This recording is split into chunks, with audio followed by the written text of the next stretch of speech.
ইসলামের 5টি স্তম্ভের মধ্যে হজ একটি অন্যতম। আমাদের দেশ থেকে প্রতি বছরই কিন্তু অনেক মুসলমান লোকজন হজ করতে যাচ্ছেন।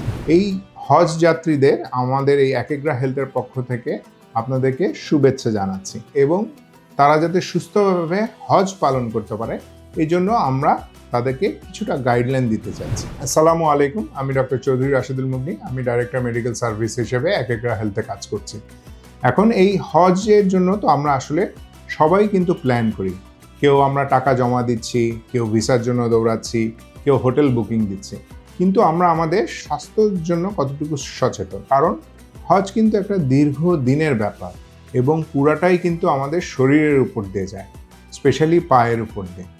কারণ এইখানে ফিজিক্যাল এক্সহশনটা অনেক বেশি হয়, আমাদের খাওয়া দাওয়াটা নিয়ম মতো চলে না।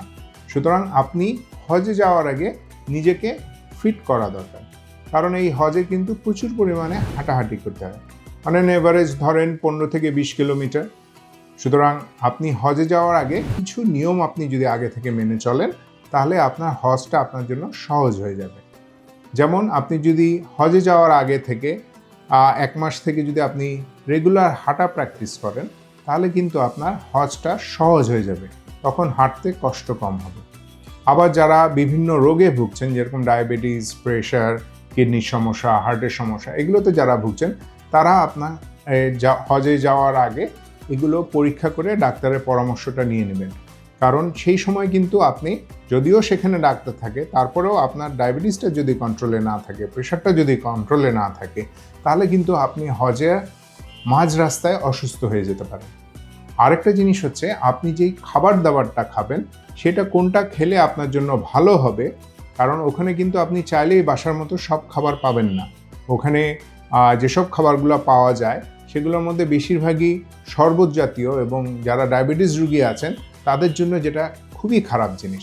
আমরা অনেক রুগী পাই হজের পরে আসেন, তাদের ডায়াবেটিস আনকন্ট্রোল হয়ে গেছে, পায়ে সমস্যা হচ্ছে, এবং ডায়াবেটিস রিলেটেড যতগুলো কমপ্লিকেশন আছে সবগুলো কমপ্লিকেশন নিয়েই কিন্তু তারা আমাদের কাছে প্রেজেন্ট করেন। সুতরাং এই জিনিসগুলো আপনাদেরকে অবশ্যই হজে যাওয়ার আগে মাথায় রাখতে হবে, এবং অবশ্যই হজে যাওয়ার আগে আপনার প্রয়োজনীয় ওষুধগুলো নিয়ে যাবেন।